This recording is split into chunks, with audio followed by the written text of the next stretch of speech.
Hi, everyone. Welcome to this faculty in residence cooking workshop, Cinco de Mayo edition. So if you're watching this later, let me say a few words about the idea behind this workshop. So as faculty in residence, we're trying to encourage students to acquire cooking skills and develop them by watching these videos that is led by WHISK. So today we're going to be focusing, of course, on Mexican dishes and the Mexican culinary tradition. So we have 3 recipes in store for you, but instead of presenting them, I let the people who will be cooking them for you to present them. So I'll pass it over to Professor Jamie Kubota. Hi, everyone. Nice to see everyone here. Yes, this is the WHISK program, Wellness and Health Inspired Student Kitchen. It's student-led cooking demonstrations and nutrition education for our campus community through the nutrition department. And tonight we have Valery Mardueno with us. She's one of our WHISK ambassadors. She's a senior nutrition student. She's actually graduating in a few minutes. At the end of the month. Not a few minutes, sorry, Valery, at the end of the month. So we're happy to see her move along in her career, but sad to lose her as a WHISK ambassador. This may be one of her last WHISK demos with us, but she served as our liaison to the faculty in residence this semester and put on programming throughout the semester. So tonight she wanted to highlight and celebrate her Mexican heritage and celebrate some recipes or demonstrate some recipes in honor of Cinco de Mayo, which is on Wednesday. So I'm going to turn it over to Valery to introduce what recipes we're going to be doing. Okay. So yeah, like Professor Kubota said, I am a senior nutrition student, and I'm so happy to be presenting you guys some foods from my culture.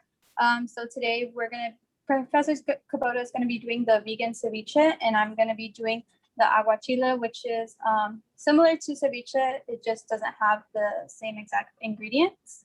And then we're also going to be doing a watermelon agua fresca, which is perfect for summer coming. So stay tuned for that. So just to point out, the aguachile is not vegan. Yes, the aguachile is not vegan. Okay, so I'm gonna get started and begin with the aguachile. So you're gonna want to get uncooked, tail off, and headless shrimp, and I'm gonna be showing you how to cut that. So for aguachile, I like to begin, I like to cut it in a butterfly shrimp. So that's just taking a knife and cutting it right down the middle. And it creates kind of like this butterfly. And as you can see here, it has like a vein, which is the digestive tract of the shrimp, and you're just gonna wanna remove that. So sometimes you might actually buy the shrimp and it might already be cleaned. So it might have that vein removed, but if it isn't, then you can do this process, and it's really simple to do. Yeah, and as best as you can, it doesn't have to be perfect, but that's what I like to do. And you're just gonna do that for all the shrimp. You don't have to do the butterfly method if you don't want to, but that's just how aguachile kind of is. But you can also do it the regular way and not the butterfly method. Valery, I already have a question for you, or Professor Kubota also. What's the difference between a ceviche and an aguachile? Is there one? So the ceviche has more ingredients to it. It has tomatoes. You can add clamato, which kind of is like a tomato cocktail. You can add ketchup to it. You can add avocados. It has a lot more ingredients than the aguachile does. And the shrimp in ceviche is chopped finer. And in aguachile, it's the bigger pieces like this. But yeah, in aguachile, you can also add avocados and some more ingredients, but usually it's just onion, cucumber, cilantro, lime juice, salt, and black pepper. That's usually how it is. And I did want to mention that all these ingredients I actually purchased at grocery outlets, which is right by campus. So if you guys live by campus, you can purchase these ingredients there. Thanks, Valerie. That's awesome. I was going to just add to that ceviche is marinated fish. So it's pretty much any type of fish. So you might find one with shrimp, you might find one with different types of fish in it, and it's marinated in some sort of acid, and oftentimes it'll be lime or lemon, maybe some vinegar, and that somewhat cooks the fish. So it changes the texture certainly and adds to the flavor. And they're common all over Latin America and South America. So depending on where you are, you would get different variations of it. And it looks like. Okay, for the next step, I'm going to be adding in some salt to my shrimp and some grounded black pepper.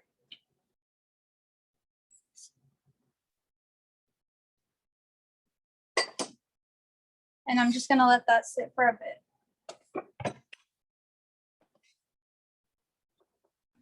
I've gotten fish before at grocery outlet as well. I actually did a cooking demo in the dorm maybe 2 years ago, and we did everything in the microwave, and we cooked a little piece of fish from grocery outlet in the microwave. It was delicious.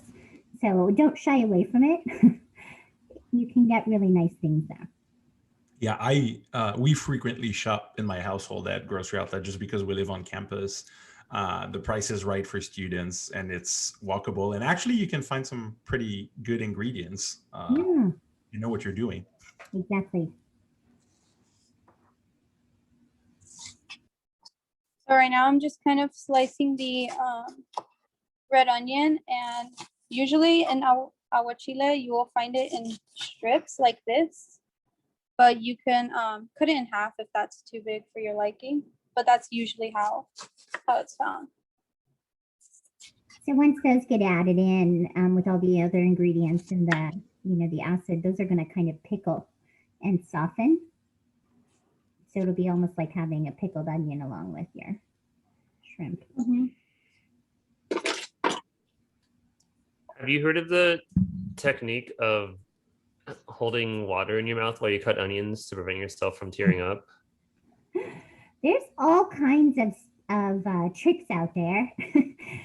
I'm not sure that any of them work really well. I've heard that. Walter, I've also heard, if you refrigerate your onions. So what it is there's volatile compounds within the onion. So once those get released into the air, it's really kind of difficult to get away from it. You can slow them down. So by refrigerating the onions, those volatile compounds might be a little bit slower in moving. The other thing that people suggest is using a really sharp knife, because when you're using a dull knife, you have to press harder and you end up pressing on the onion and pressing out more of the volatile compounds. So you can try refrigerating your onions, and you can also try using a sharp knife, working quickly as long as you're safe. Those things help. And then they sell now onion goggles. So you can wear like your lab goggles, and that can help. All right. Try all of those things together. Yeah. Once all my onion has been added into my shrimp, I'm going to add about half a cup of lime juice. It's mouth-watering. And then what you're going to want to do is just kind of mix that.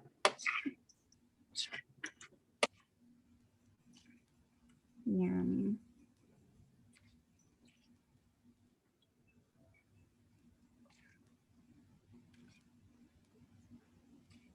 So Valerie, do you have to do this ahead of time? How long does this need to sit?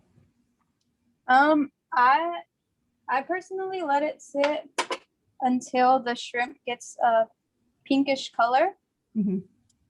That means that it's kind of like cooked in the lime, and it has time to kind of like process. So I let it sit about 30 minutes to an hour, and I like it really cold. So yeah, Because in the refrigerator. Okay. But could you make it earlier in the day? Could you make this up like early in the day and then eat it that evening? Is it okay to let it sit longer? Yeah, that's fine. Can you eat it the next day? Yeah, in the refrigerator, as long as it's in the refrigerator. Okay. Awesome. My next step is to peel and cut the cucumber, and there's a way that Aguachile has its cucumbers in it. It's in the shape of a crescent or like a moon. And to do that, we're going to start off by peeling our cucumber. That's an interesting peeler. It looks like it has a vegetable scrubber attached. Oh yeah. Very cool. Could you leave the peel on if you wanted to, or is it better off? What was that? Could you leave the peel on if you wanted to, or is it better to remove it? You could leave peel on. I personally don't like it on. That's why I remove it, but you could leave it on. All right, next we're gonna just slice right down the middle.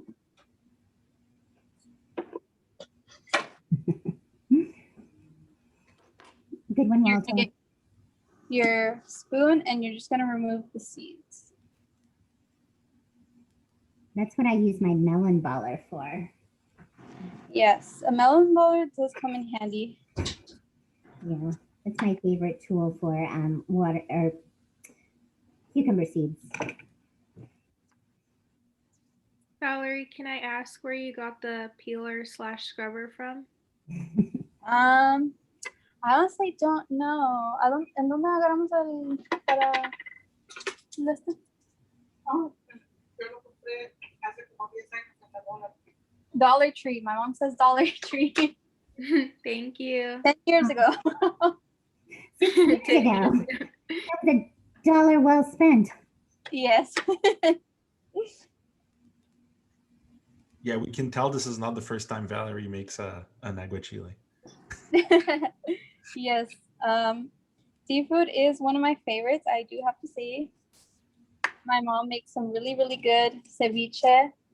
Really, really good. I'll have to do a shrimp ceviche recipe.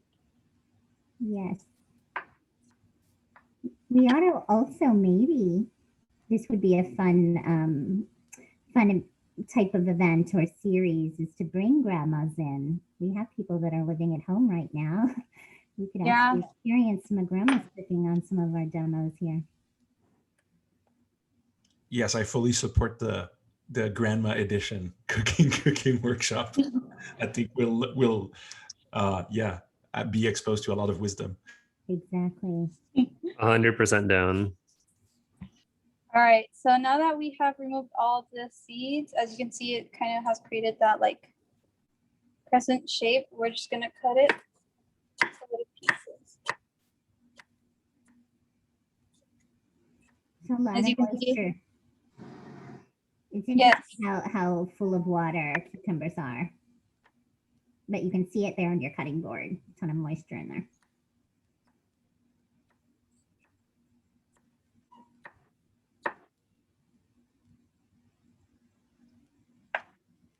Has anyone here tried aguachile or ceviche?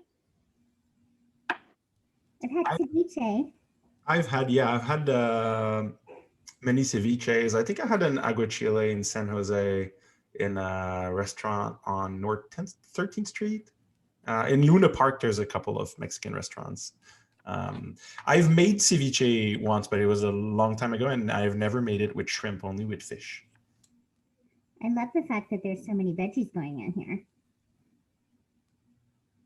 It's like a full meal with all the veggies included.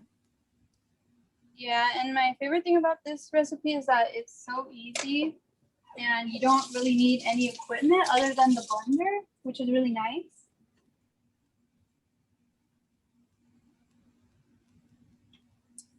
All right. So did you buy lime juice or did you squeeze limes? No, I squeeze. Yeah, how many limes did you squeeze for that?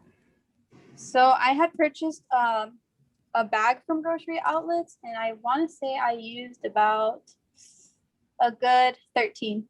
Wow.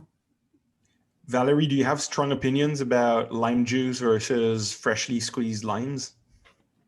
I personally like fresh squeeze rather than the ones already in the bottle. They do have like, for me personally, I can taste the difference.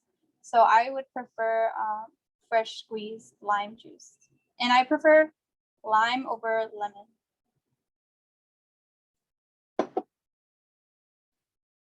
Get my blender. Set up my-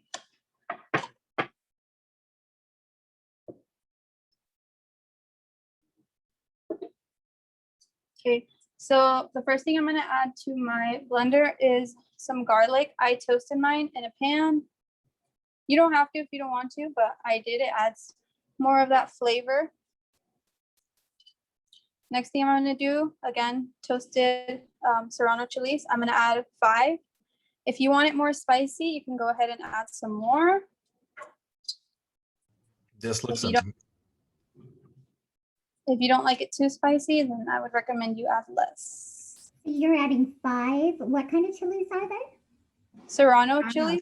Okay, so that's gonna be a little bit spicy. Does the roasting maybe tone it down a little? Yeah, just a bit. It does. It's not like gonna be as strong, but I love the spice. I actually add even more chili on top of my aguachile. So Well, that's it's just, called aguachile, which means, you know, it should have chili in it. yeah. So yeah, this is how I personally like it. Again, like I said, if you can't handle the spice, just add less. It's perfectly fine. So for maybe some of us, we might have to start with 1. We'll be baby aguachile people until we can work our way up to 5. Yeah, but those chili peppers, those are pretty spicy.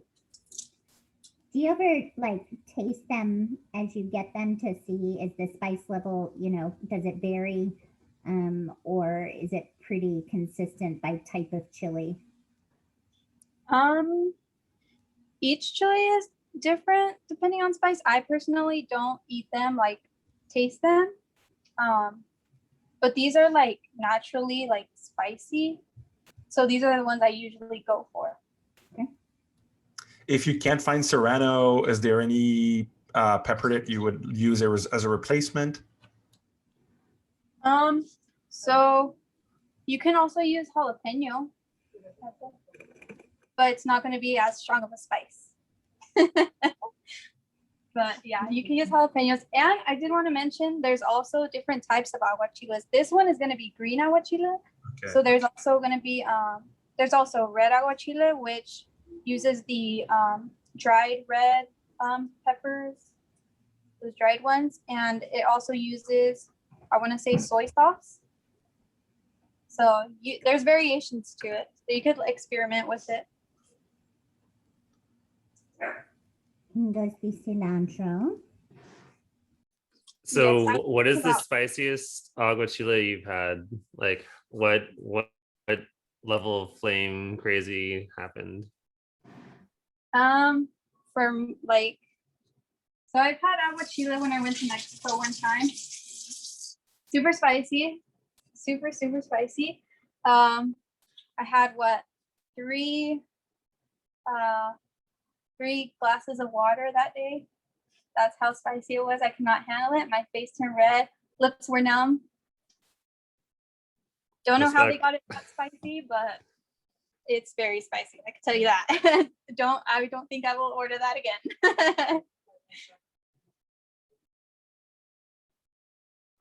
All right, so I added the cilantro. I added about a handful.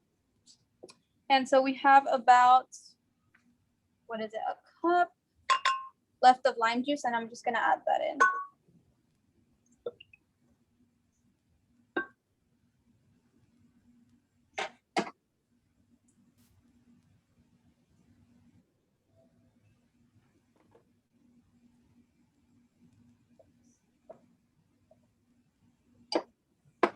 You can also add a little bit of salt if there's some remaining.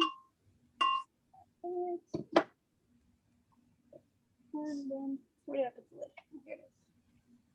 Okay, I'm gonna mute myself for this, but you're just gonna want to blend it.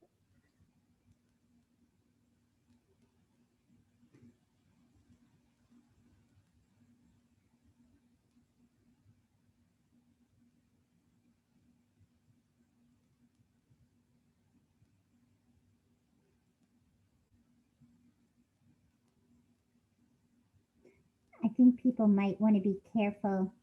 You'd want to make sure that you wash your blender really well afterwards. If you're going to throw your smoothie in there the next morning, you want to make sure that you've got every bit of that chili out. It might be a bright awakening in the morning. Yeah, fiery smoothie. That might be a good like coffee alternative, if you're like trying to cut back on caffeine and you want a little wake up in the morning, instead of just a kale smoothie, you throw a jalapeno in there. If you have class at 7:30 or something. Teaching or teaching. Ooh. My favorite color is green. Like just watching this is so beautiful. Just like all these different colors of green. I can relate. I could see where you could do something with green, and then you could have another one with tomato. I mean, we can get the color of the Mexican flag going here. My ceviche with the cauliflower is going to be on the whiter side. We could line these up. That'd be lovely.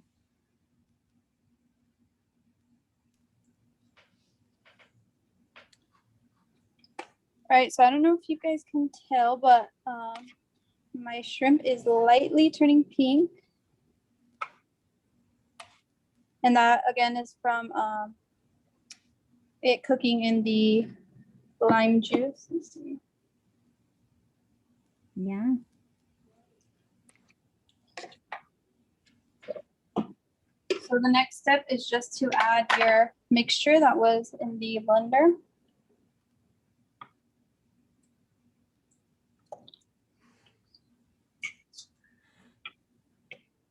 Do you ever use that mixture for anything else? Like, do you ever maybe marinate chicken in it or steak? I would think that would be delicious also.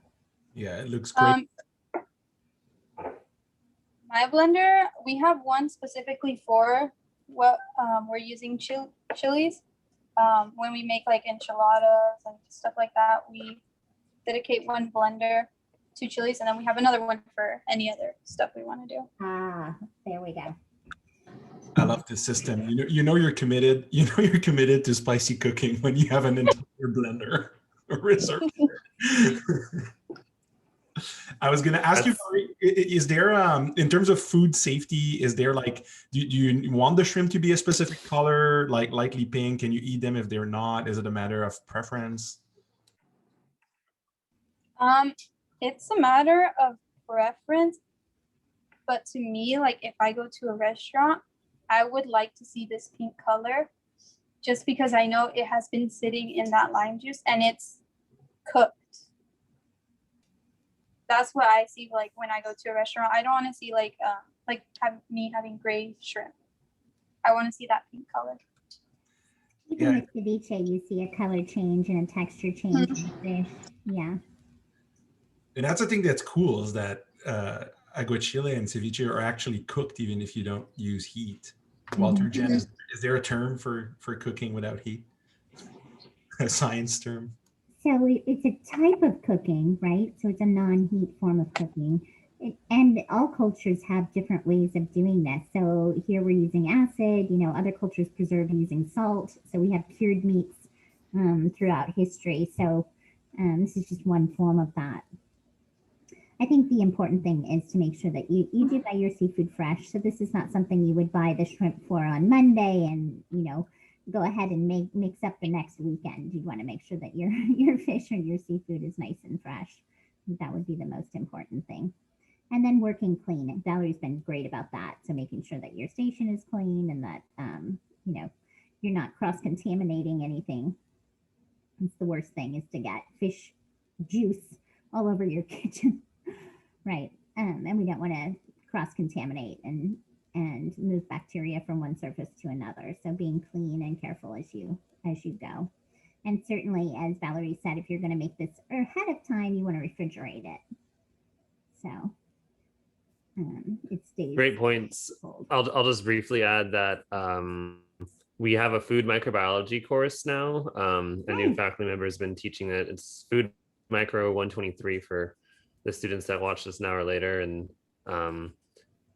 it's our first time offering it in a while, but I think it's gonna just expand from here. And so there could be many more collaborative opportunities down the line that can incorporate, the microbiology to some degree, because as Jamie mentioned, there's so many exciting techniques that cultures use, whether it's brining, fermentation, cooking with acid. So yeah, really exciting stuff. I wish I could convince my department to create a philosophy of food course. Food politics is a big thing right now, Etienne. And if you think about it, social justice and food justice are important topics. So absolutely, I think ethics, politics of food. We could even do some aesthetics. That'd be great. Yeah, I'll keep it in mind. we actually did that with faculty in residence a couple years ago with Carolyn Glogowski. She was there maybe 3 years ago from OT, and I was working with her to do some programming. And we highlighted Venezuelan cuisine, so we could talk about kind of the political system and political unrest that was happening in Venezuela. And then we made Venezuelan food. So it was a nice evening. Yeah, that sounds like a fantastic event.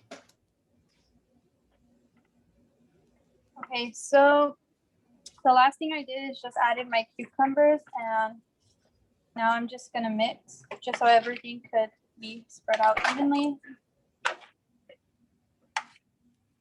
It's really disappointing we can't be in person right now. I wish you guys could smell this. Oh my goodness. It looks so good. I'm very jealous. I know. But would we be safe with all the chilies there? I don't know. I don't know if we can all handle it.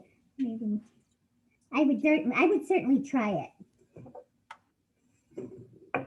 So I guess we could talk about what you do if you try something that's super spicy. What do you do to help tame your mouth down, right? Milk. So that's one way. They say to drink a glass of milk, and that it helps to offset the spiciness. Agua Fresca. Agua Fresca would be another way, exactly. And yeah, let me be very clear. I would 100% try it, even if it meant my demise. Like, it looks so good. It's amazing. Yes. all right, so I'm gonna try actually something new. If you go to a restaurant, sometimes their ceviche is stacked. Aguachile usually is just kind of scattered throughout the plate, but ceviche is usually stacked. But I just want to try it with aguachile, see how it works. So I'm just gonna place my shrimp and cucumbers and everything in here. So Valerie, you say they usually serve it on a plate. Is this usually like an appetizer or a main dish?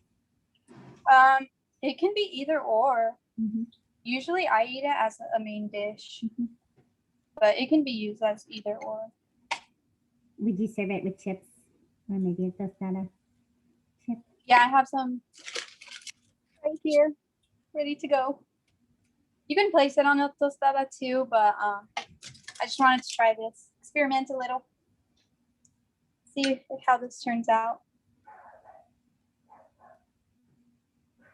Can you add crema, like sour cream, on top to like cut the spice? Yeah, you can. You can definitely add that. Personally, not a sour cream fan, sorry to say.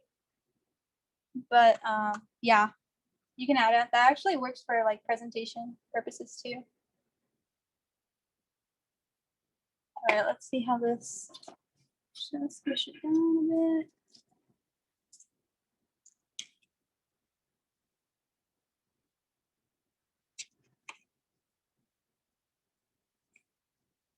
Let's hope this works.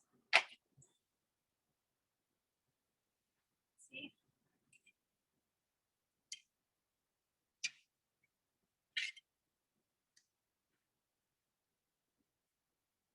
There we go. It's really beautiful. Last thing I'm gonna do is just add some slices of avocado on top.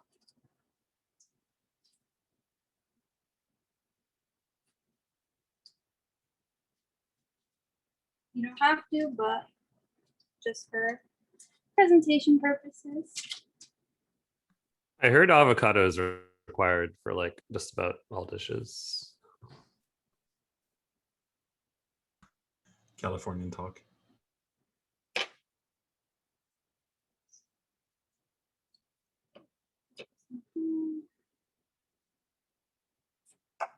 And Oh,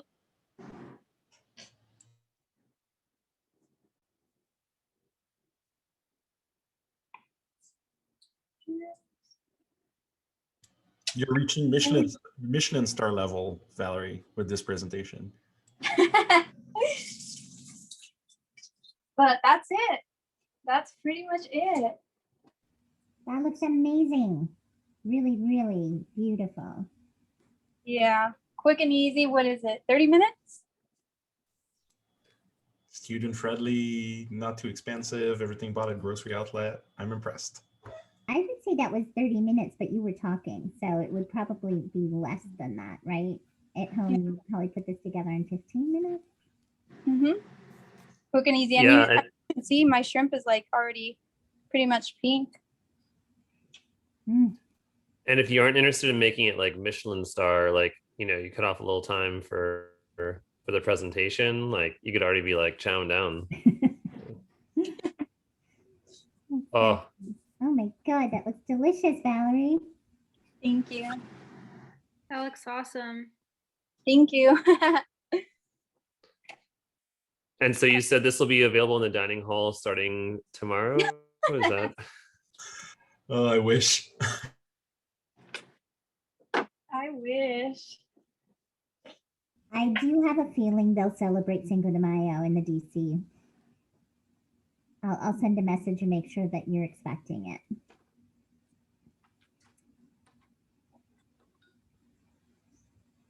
But yeah, hopefully you guys try out this recipe. I really, really recommend it. Again, if you don't like spicy foods, just don't use as many serrano peppers. But yeah, really, really, really try it if you get the opportunity to at any restaurant or you're making it yourself. Definitely recommend. Looks beautiful. Hooray. Oh. Are we going to make the Agua Fresca next? Yes. Awesome. Who will be reading for this? Is this Professor Kubota or Valerie? Valerie. I'm cooking along with Valerie though. Let me just set up my.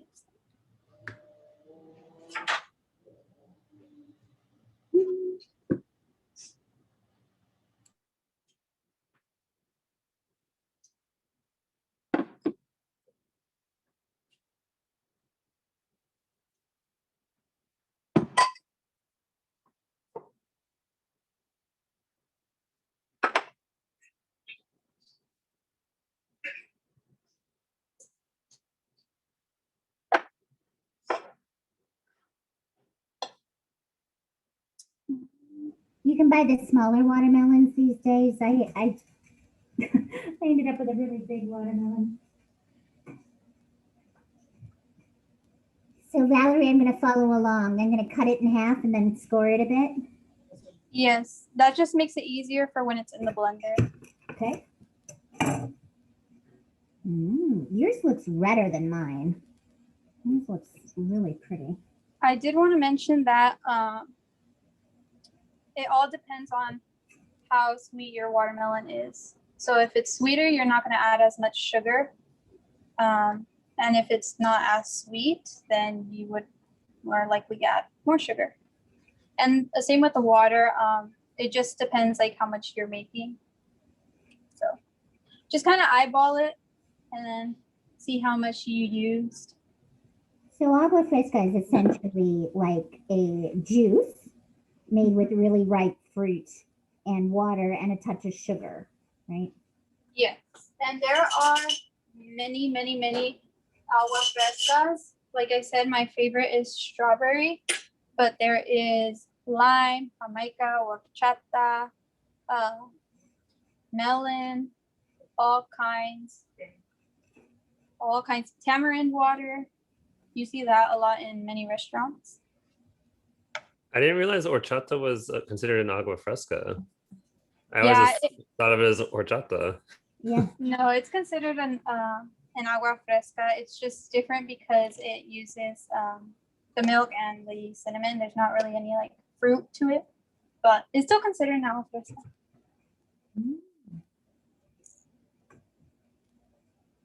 I love horchata. Surprisingly, horchata is not my favorite. Oh, I love What do you like better, Valerie? I love strawberry. Strawberry is my all-time favorite. Me too. Is there a Right. jalapeno horchata or a serrano horchata? No, there isn't, but there is one. I forgot the name of it. There is one that's it's mixed fruit. It has like oranges, I believe guava. Yeah, there's a mixed fruit one. That one's really good too. But no jalapeno, no spicy ones. But I was gonna say you can add some chili powder to the rim of your cup.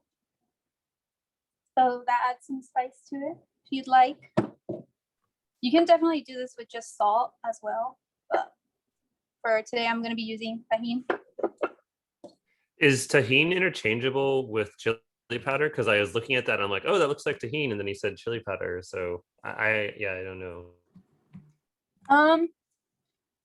Tahini is not as strong as chili powder. This has dried like lime juice in it, so it's not going to be as strong of a spicy flavor as chili powder would give you. This I could eat like candy. I'll dip my finger. I'll eat it like candy, but chili powder, no. Haven't dipped my finger in that one. For tahini, they'll put on things like cucumber or jicama or mango, right? And Yeah, tahini is any kind of fruit you can add to it, vegetables too if you want. But yeah, usually tahini will go on a lot of fruits. I cut my blender about half full. Is that about right? Or should I keep going? Yeah. I'm still adding my watermelon in.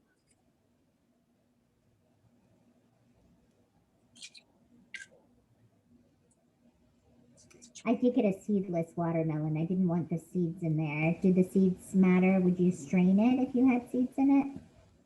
Yeah, if you had the black seeds in it, Mhm. I would say strain it. I try to always go for seedless watermelon no matter what. If I'm gonna eat it like this or if I'm gonna make a water, I always go for seedless. But if it does happen to have the black seeds, then yeah, just strain it. And those will come right out. These smaller seeds, I'll blend them and I'll eat them with the water.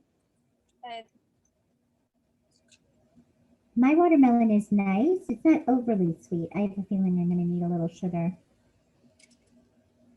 So Yeah, just regular white sugar, Valerie? Yeah, regular white sugar works or brown sugar. It's whatever you have on hand. I like baking, so I have a 50-pound bag of sugar in my house, and that's what I'll be using. Not all of it, not the 50 pounds, just about a cup or two. Is honey ever used? Do people ever use like honey or other sweeteners? I haven't seen that, but that's something to experiment with, and I'm pretty sure it will make the water sweet. So it's something to experiment with.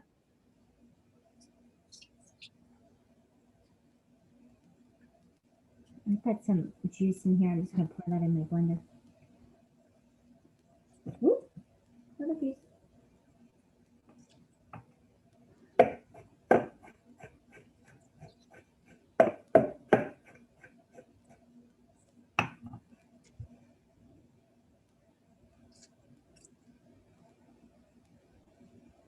Going back to Earth Day, you can use this as a bowl. Yeah. more fruits in it. Fruit salad. I would think this would be a really good way to use that, like little bits of fruit. So if you're making a fruit salad, and you want, perfect cubes for your little fruit salad, you could use all your little odds and ends and blend them to make the agua fresca. Yeah, that's a good idea. So what I'm gonna do is add a little bit of water to my blender. How much water are you adding, Valery? Just enough to...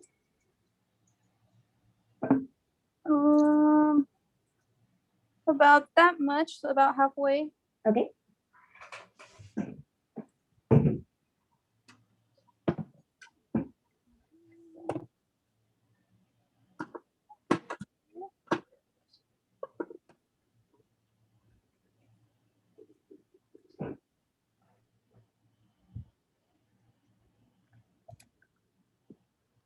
Okay.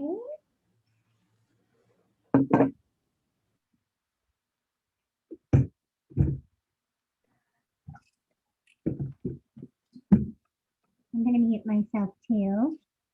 Someone's asking, Sue's asking if you could use coconut water.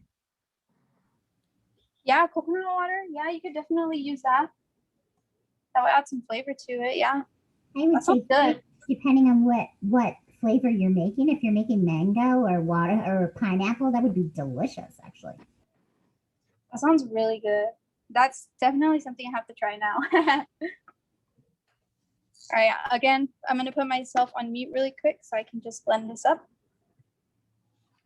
Walter, can you tell us a joke while Valery's blending the watermelon? Let's see. I've been trying to be on good behavior for this later section.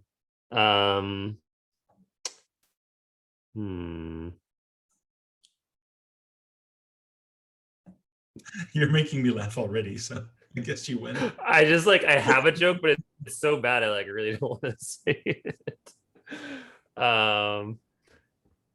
Yeah, I'm want to. I guess based on this conversation, I would go coconuts for this modified agua fresca.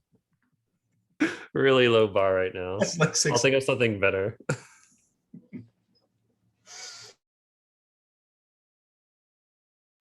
I blended mine. I'm waiting for the next step. Okay, mine's pretty much blended. And so what I did right now is just give it a little taste to see how sweet it was. So I actually want mine a little bit sweeter. So at this point, I'm gonna add the sugar.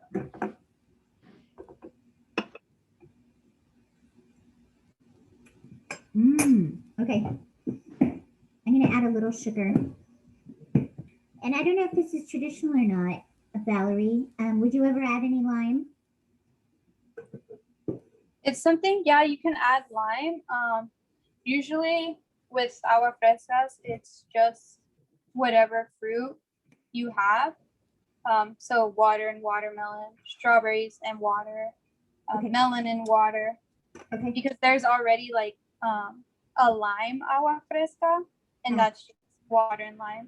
But if you wanted to, you could definitely add lime to it, some lime juice. Add the sugar and taste again. I may add a touch of lime. I have a hard time not doing that. Yeah, that's fine. Go for it. Yeah. But if it's not traditional, leave it out.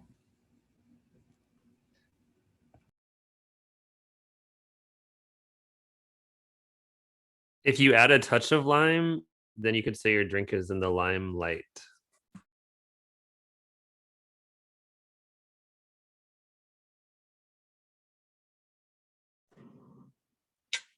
Someone is asking, what does Fresca stand for?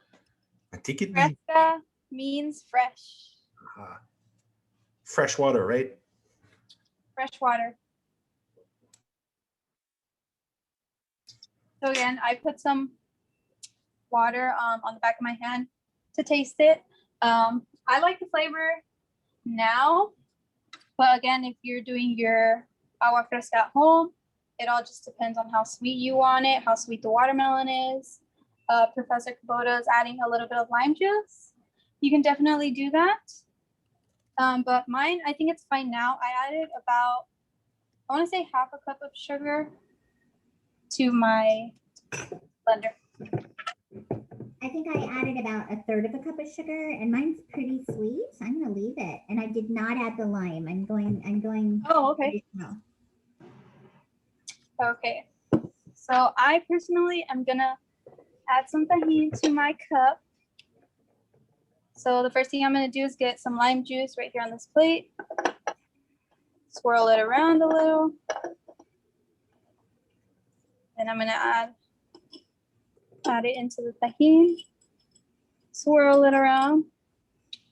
And there you have it. Nice big jar. So it's gonna be like that cantina, Kubota cantina tonight. Ooh. Mm. My kids are gonna be super excited. So, no. I think I have to pour myself a glass.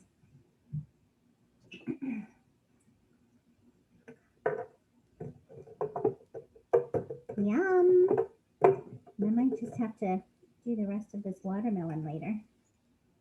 This will last for a while in the fridge, right? Yeah, this will. As long as So it's refrigerated. If it's refrigerated. I have a question. How many servings can you make per a whole watermelon? Or the blending cycle, what you just made in the blender?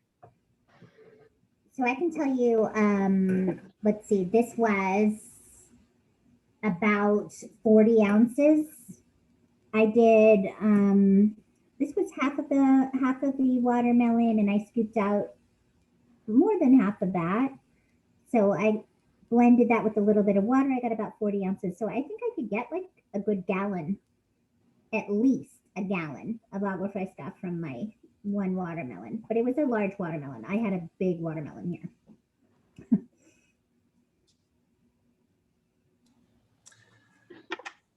Question for you, Valerie. Is there a traditional pairing for agua fresca? Is there a specific dish you would eat it with, or does it go with kind of all Mexican dishes? It goes with all in any Mexican dish. Whenever we just have strawberries, we're gonna make agua de fresa, strawberry water. If we have watermelon, we're gonna make agua de sandia.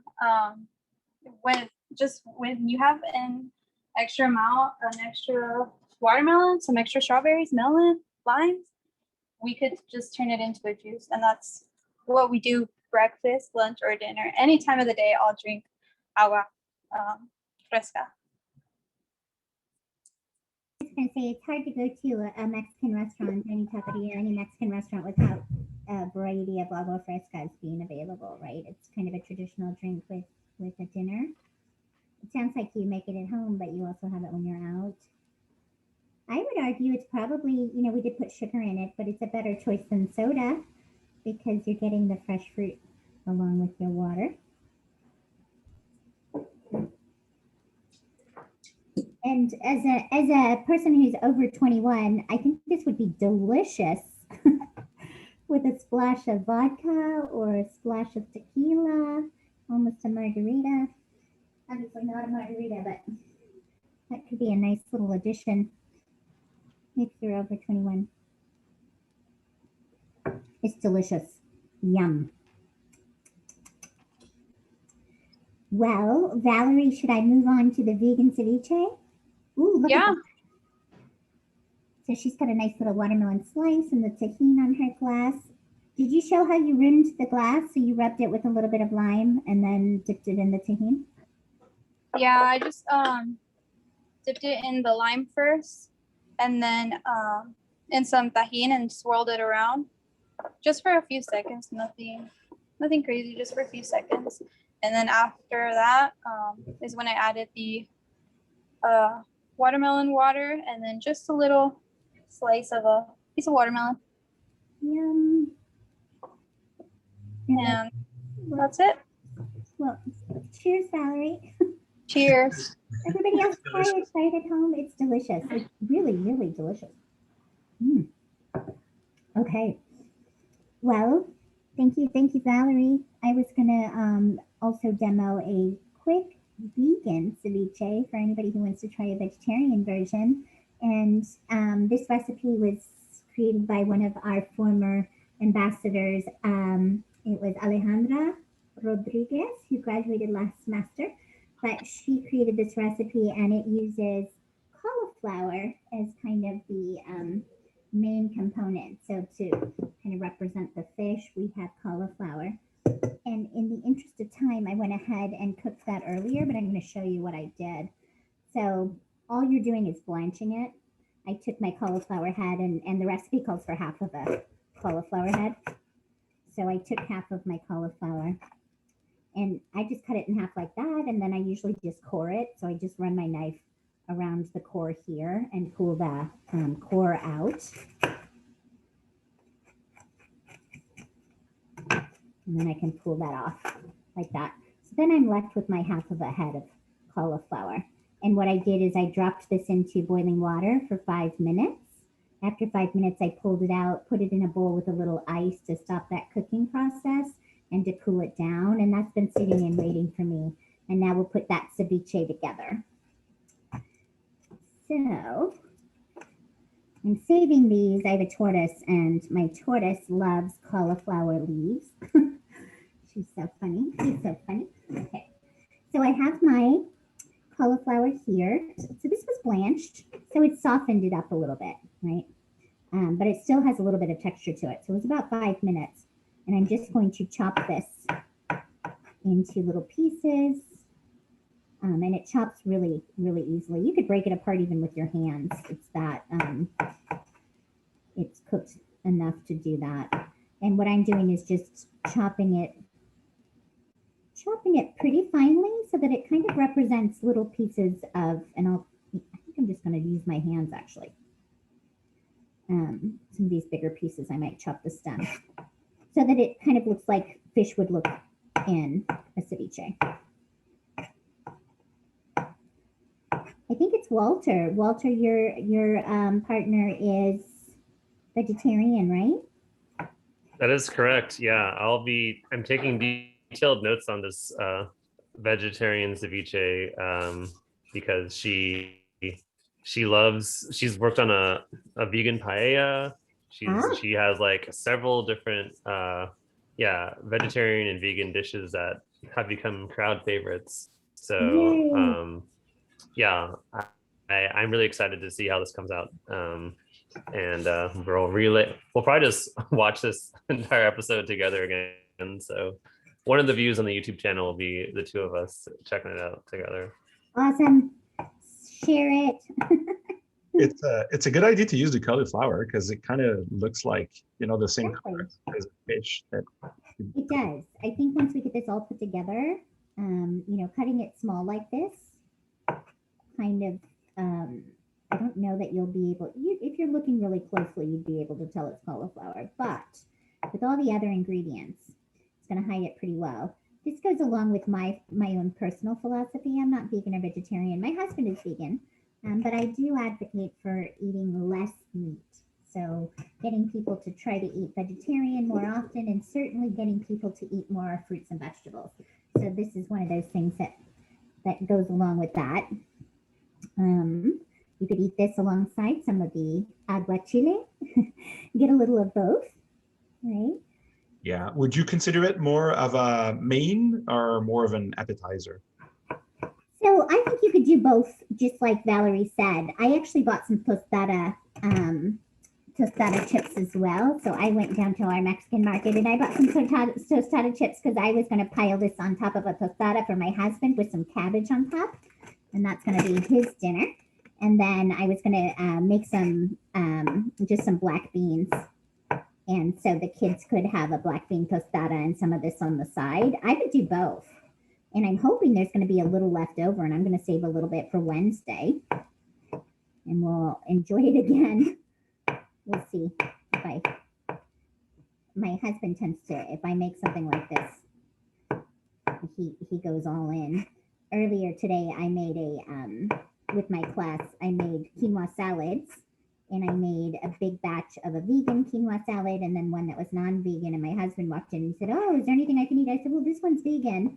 And I thought he would get a little bowl and take some. He took the whole bowl, like it was a bowl this size, and walked off. He's like, "This is great." I'm like, "Okay." There goes that. I can relate. Yeah, so I'm not sure how much I'll have left after today, but you could make a bigger batch. Like I could make a bigger batch. But this is There's the quick and the hungry, right? yeah.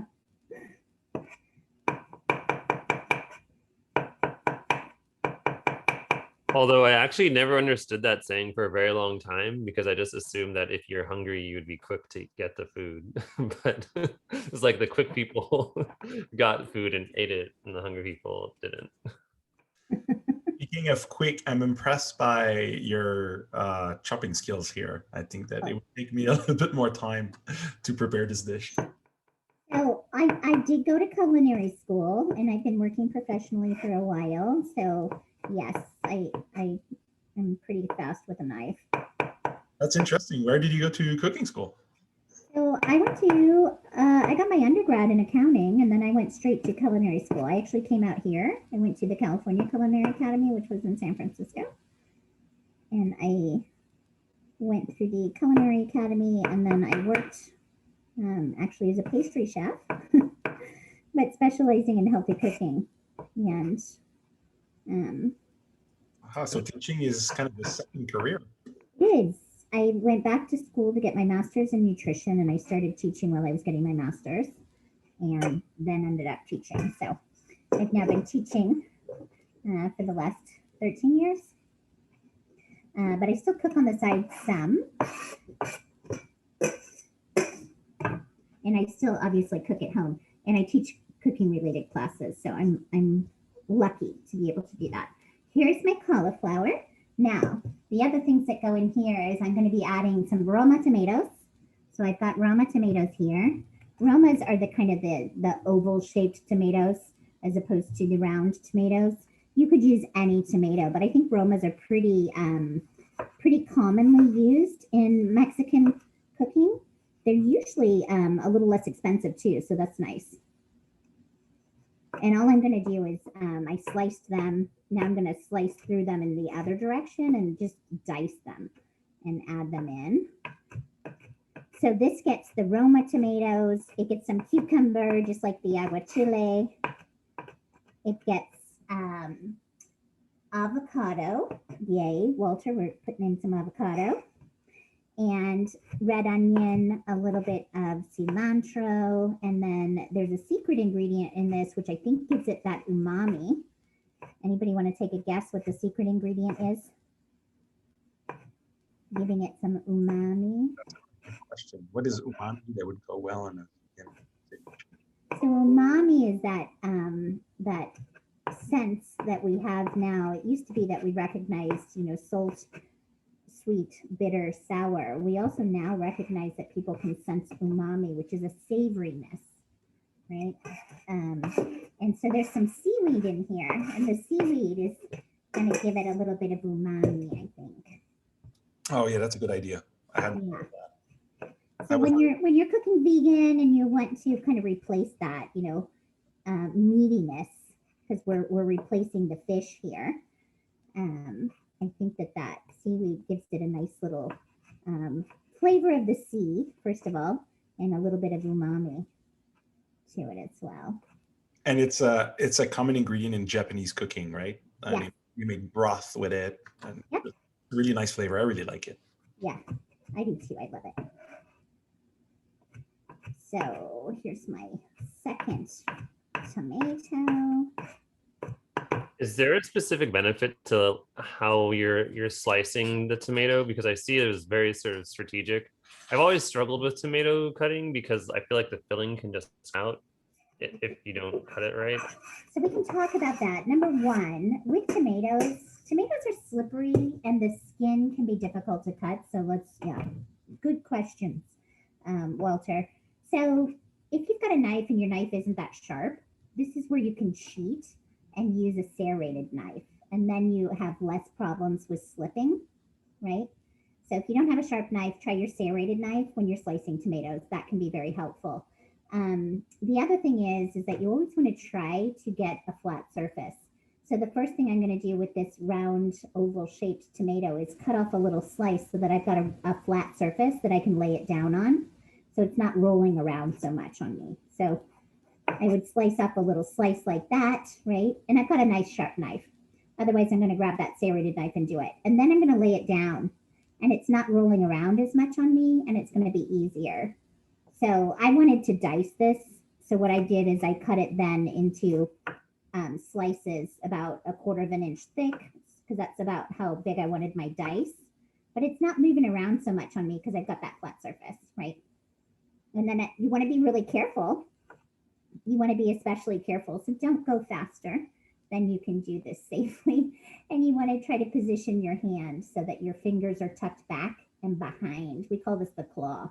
So I'm always working perpendicular to my fingers and making sure that those fingers are tucked back behind, especially my thumb, so that I don't cut anything. So I've got everything in one direction, and then I can lay some of those down on a flat surface. So I lay them over. And if that top piece is really, giving you trouble because of the skin, turn it over and cut from the flesh side, and it's easier to cut through, right? That was a great explanation. I feel we should edit this out and have like a 3 minutes knife skills. And so that was my extra tomato. I'll just put that out onto a little plate. That was, I already did the 2 tomatoes that belong in my recipe. I could certainly put that in, but you know what? I'm going to save this and probably put that on top of a tostada later. Okay, so the next thing was I have cucumber that's going in. I actually got this whole package at my farmer's market. They have this little clearance section. I love checking it out. I go there first and I check it out because oftentimes there's like these great deals, like a package of 3 cucumbers for 99 cents, right? Normally they're 99 cents each. And they're in good shape. So I'm not sure why they were in the clearance section, but I took them. So I got three cucumbers there for 99 cents. And like Valerie, I'm going to give it a little rinse. And then I'm going to peel it. And I need here, it says a full cucumber, but this is a big cucumber. I think I'm going to do about half of my cucumber or 2/3 of my cucumber. And I'm just going to peel it really fast. I don't have one of those fancy ones with the vegetable scrubber, but this is actually my favorite peeler. I love this peeler. It's from Cutco Knives. Their peelers are amazing. So I will quickly peel this, and then I'm going to show you my seeding method, which is going to be using the melon baller, my favorite way. So I'll cut it in half, sitting it on its flat side. I can then open it up, cut it in half, and then you can use a spoon. The melon baller works really well. Let me pull this back a little bit. The melon baller works really well. You just figure out which one's the right size, and then this will pull those seeds out for you as well. And then you can chop the rest of it. I'm going to dice the rest of this so it's ready to go. And I want it diced, so I'm just going to cut it into long strips. Same thing with the other, and then I can dice that side.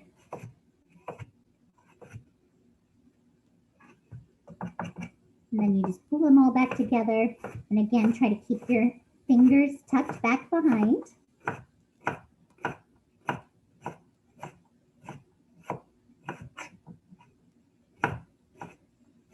Especially the thumb. The thumb is the one a lot of people cut because it tends to come out from behind. So it takes a little practice to get used to holding your hand that way, but once you do, it will become second nature. So there is my cucumber, and now I need red onion and avocado. So I'm going to do, well, the recipe called for regular onion. I'm doing red onion because I like the color of red in mine. I should have showed you that. I took my onion and I cut off the bottom, And then I give it a little haircut. So I remove the hairs, just trimming the hairs off so it's still held together. Okay, so I give it a little shave. And then I've got a nice flat surface. I'm going to cut it in half. Okay, and I'm going to put half of this aside. I only need like a 1/4 cup of onion. So I need about half of this. Then you can peel it. So you're just taking those outer layers off, the kind of the papery ones. Did you refrigerate this one? I did not. I got this at the market just before. I'm working quickly and I'm using a nice sharp knife. So hopefully I won't be crying too much. I'm going to cut this in half because I think I only need about half. And then I'm just going to use my knife and I'm going to make cuts in it. I'm going to make cuts in the onion, but not all the way through the end. I'm allowing this to stay intact and it'll hold the onion together. Then once I've made those cuts, I'll turn it and I will cut again perpendicular to that and it'll get my dice. Okay, so I'm just going to make little cuts in this direction. And I want them to be about the size that I want my dice. So I want relatively small dice here. So I'm making them pretty close together. Last little cut. Now I'm going to turn it and I'm going to go the other direction perpendicular to those first cuts. And when I do that, what I end up with are dice. So however wide your cuts are is however big your dice will be. So if you want little dice, then you make cuts that are closer together. And if you want large dice, then you make cuts that are further apart. So I've got my diced onion. That's going to go in.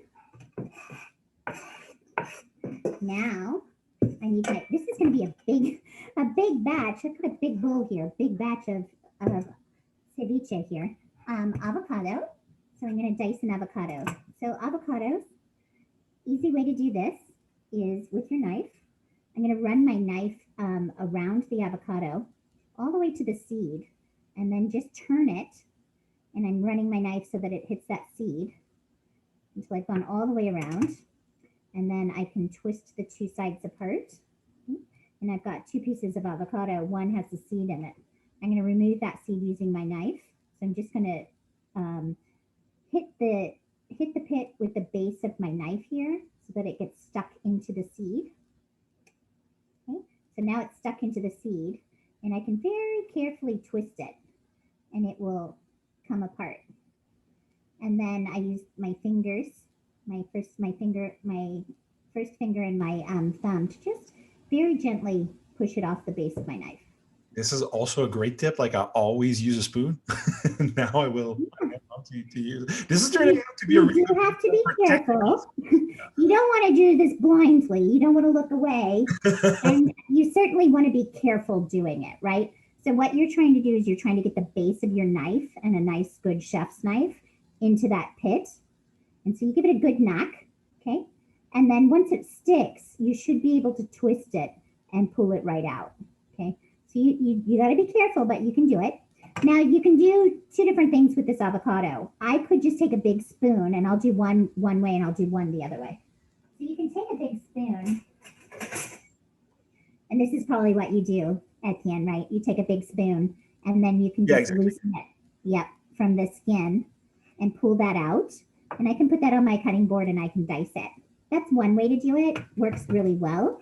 The other way to do it is to just dice it inside the skin. So I'm just going to very carefully cut through the flesh, but not through the skin, and kind of dice the flesh. And then I don't dirty up my cutting board at all. And then I can just scoop that out with my spoon. Oh, that's also a great tip. I've never done that. Yeah, then you can do it either way, really. So then this I'd want to dice as well. So I'm just going to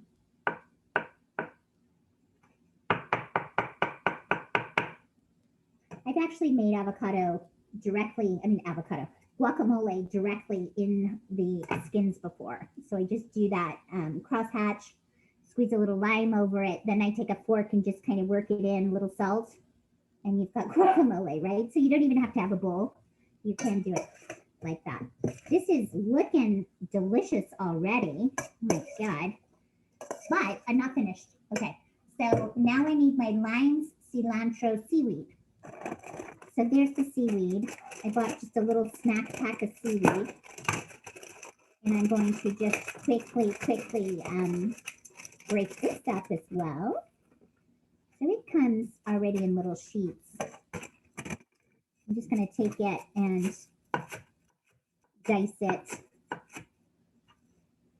And I'll add it in.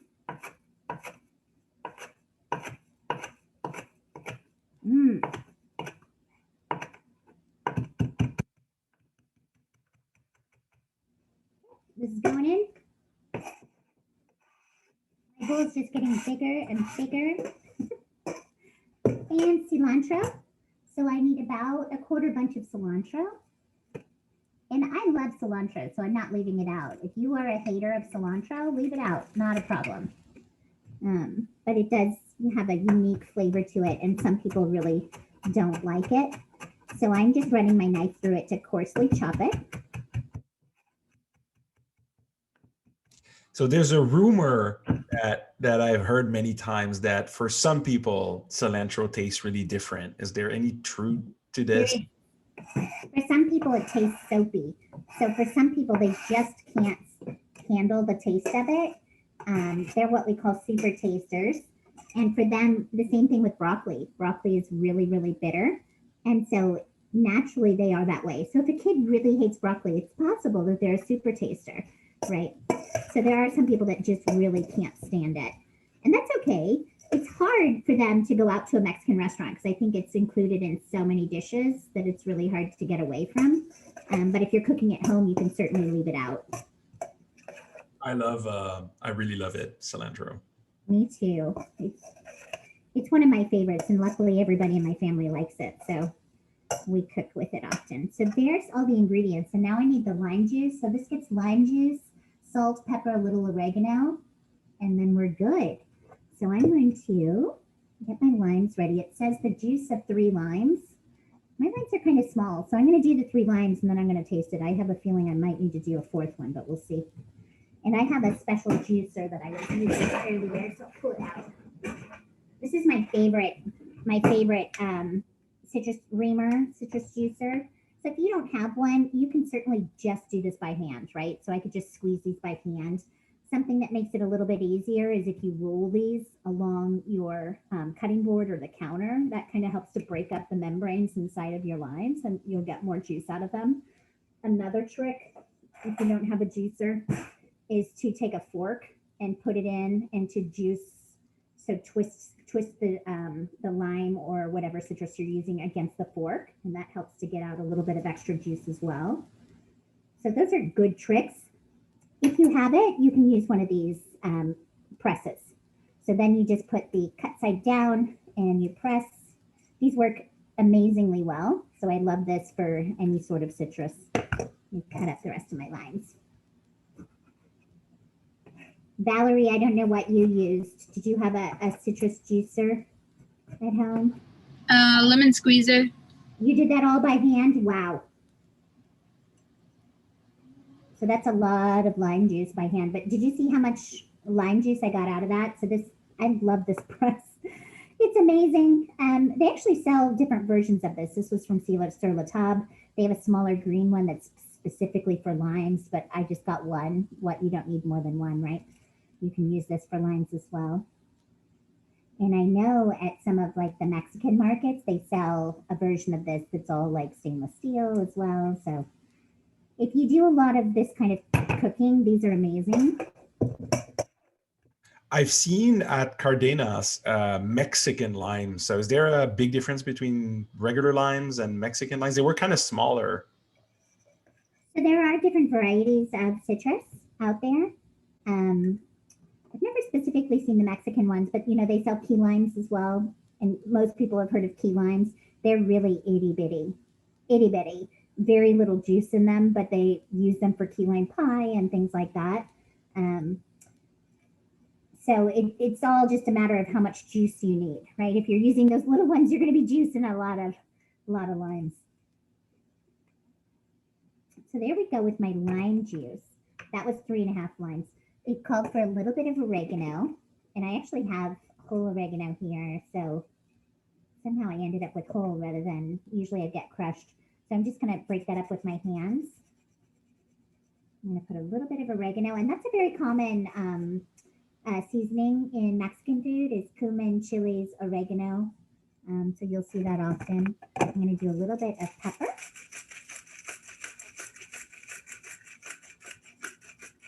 And then I'm going to do a little bit of salt.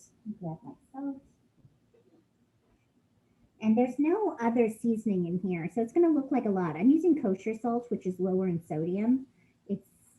I've been using it since culinary school, so it'll look like a lot, but I've got quite a bit of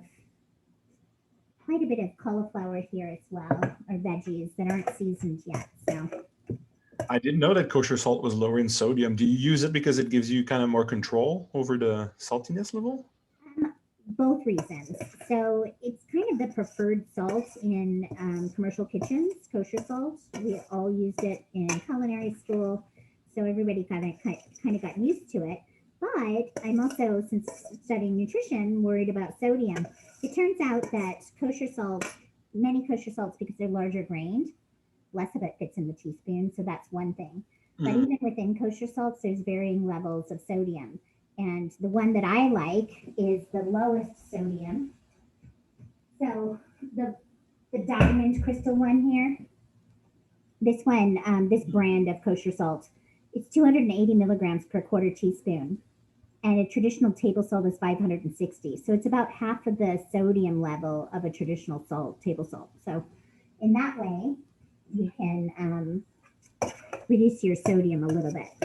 And it's also got just a lighter salt flavor to it, right? If you touch your finger to table salt, like Morton's table salt, it's jarring. And this is not so jarring. So it's one of my favorites. This is looking delicious. I have to taste it, and then I'll have to see if I need to adjust the seasonings. Delicious.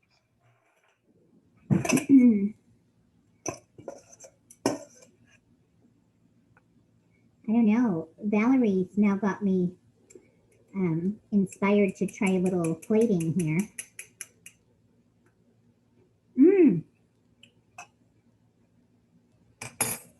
It's delicious. And the seaweed really does give it that umami, that kind of food flavor, right? You get that touch of the sea. So I think it's yummy. I would do this. I'm jealous again. This is going to be,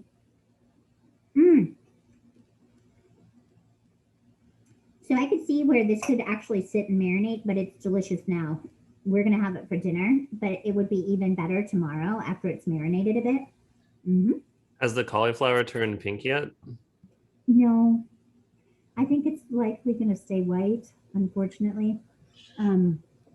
We could possibly induce something. So there's some fun kind of pickles, Walter. If we wanted to really replicate that pinkness, we could take turnips and beets, or we could have put some beets in with the cauliflower as it was cooking and kind of gotten a color change probably there, and maybe gotten some pinkness in it. Good point. I put just a touch more salt. Yum. Okay, so this would go in a bowl to serve on the table with chips, or if I was going to serve it, how I'm going to serve it tonight is as a tostada. I would put it on a plate, and I'd probably load it up. I would, put it on a plate with tostada, and then I think I would like to have it with a nice little pile of cabbage. We like cabbage on everything here. And then a little bit of sour cream or crema. I think that came up earlier. I think that would be delightful. I could even see a little bit of like refried black beans on the bottom of that tostada. I'm thinking these are all reminding me of your dishes at the end, and Walter, from the faculty showdown, actually. Showdown. I love tostadas. You know that. I am so honored to have inspired even one individual for a dish. Those were amazing. And I'm picturing them in my head now as we're going through this. So I just bought a couple of these, or a bag of these tostada shells. And I think that's the same thing that Valerie brought for her. They come just like this. So for me, dinner would be like 2 of these probably. Okay. All the extras get eaten as chips. So I don't worry too much. You know what? I did not put any chili in mine, Valerie, but I think that a little jalapeno would have been really nice in this ceviche. I'm a baby, so it would have been jalapeno and just a little bit of it, but I think that actually would be really nice as well. When I make ceviche, I usually go for serrano as well. So I'm getting a little messy here, Valerie. You're winning on the. Hello. Jamie, it's totally fine. I showed the photos that we took to my family on a Zoom call, and they all voted that I got the worst plating. So yours can still taste delicious, even if it doesn't look amazing, right? Like it's okay. Like it can still taste delicious. But Jen had the nicest plating, I think. I'm looking for some cabbage and seeing if I've got any, and I thought I had cabbage in my fridge. I'm hoping I do. I do. Oh, It's time to steal the tostadas. I know I feel. I'm losing stuff. My fridge is a pile of stuff today. Don't look inside my fridge as I'm doing this. No. I do have some. So this is my replacement for crema. Valerie, sorry. But I didn't usually keep sour cream or crema, but I always go for Greek yogurt. It's my replacement. So this is what I'm going to do on top of there. And I do have some cabbage. So I will just very, very quickly shred some cabbage to put on top of that. And so the way I do cabbage, you buy the cabbage whole, and then you take off the first couple of layers and cut the bottom off. And then you're good with cabbage.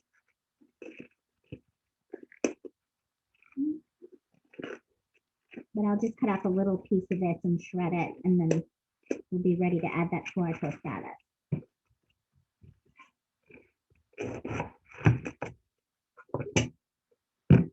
So I'm going to lay that flat.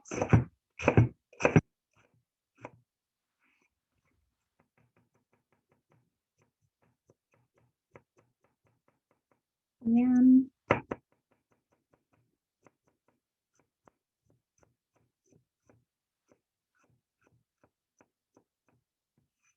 Okay. That's good.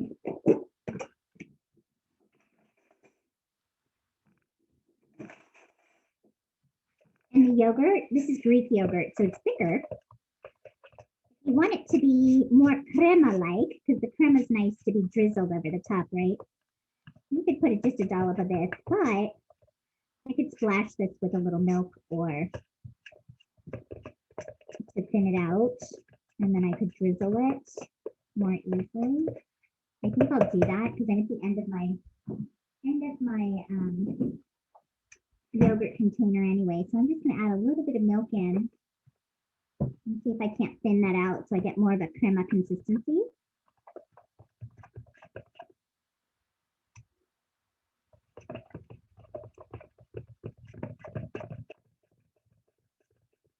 Yum. Okay. Regular yogurt is not so thick, but the Greek yogurt is thicker. It's good in some ways. It's still not going to drizzle. I'm just going to get a little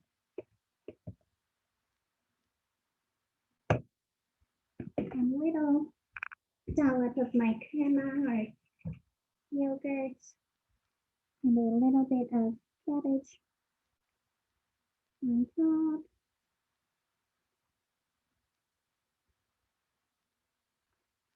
Yum. It's messy, certainly rustic, but I'm excited. I'll eat this. Okay. Dinner. So this would be dinner for me. Oops. There we go. It looks fantastic. Yum. Super impressive. Excited. Really vegan friendly. Mmm. It's tasty. I love the seaweed. It really did transform it. It feels like you're eating, something bright and fresh from the ocean. So it's nice. Yum. Alrighty. Well, I think that's all that I have. Valerie, anything to finish up with? Thanks so much, everyone. Those were the 3 repeats we had for tonight. This is probably the last edition of the cooking workshop for this year, given that the semester is going to end soon. And then we'll definitely continue to collaborate next year in one way or another. Either we'll do more of that, or if we have the authorization, organize some in-person cooking workshop. Can you imagine? That would be amazing. But let's take one, let's take one step at a time, see how things evolve during the summer, and then we'll be back the fall. So let me thank Valery and Professor Kubota for cooking tonight. Not only tonight, but all the cooking workshops that they've led, and for their willingness to collaborate with us. It was everything you've cooked looks delicious. I'm jealous I can't taste that Aguachile and that vegan ceviche and that Agua Fresca. Walter, Jen, any do you want to have the last word for the cooking workshops for the year? I just want to say thank you so much. And I've really enjoyed this collaboration. It's been just phenomenal, and I'm definitely going to miss, doing this, on a regular basis. Congrats to Valery for finishing strong and really bringing her A game for this Michelin star dish. So all I ask is that you remember us, when we go out to eat at your restaurant, and maybe we can get a cheap plate of food or something. Yeah. Yeah, I'll just say ditto. It was great. Thank you. You're welcome. Thank you, everyone. Follow us on Instagram. You can follow us at WHISK_SJSU. You can also find recipes on the WHISK website at sjsu.edu/WHISK. So we look forward to seeing you guys on campus. Valerie, congratulations on graduation coming up. Thank you. Thank you, guys. It's been a pleasure working with every single one of you guys. And thank you for all the guests who came and joined us on this live. And hopefully you guys try out the food. Thanks so much for sharing your knowledge. I'm going to close the meeting now. Bye, everyone. Have a nice evening. Thank you. Thank you. Take care. Bye, Kara.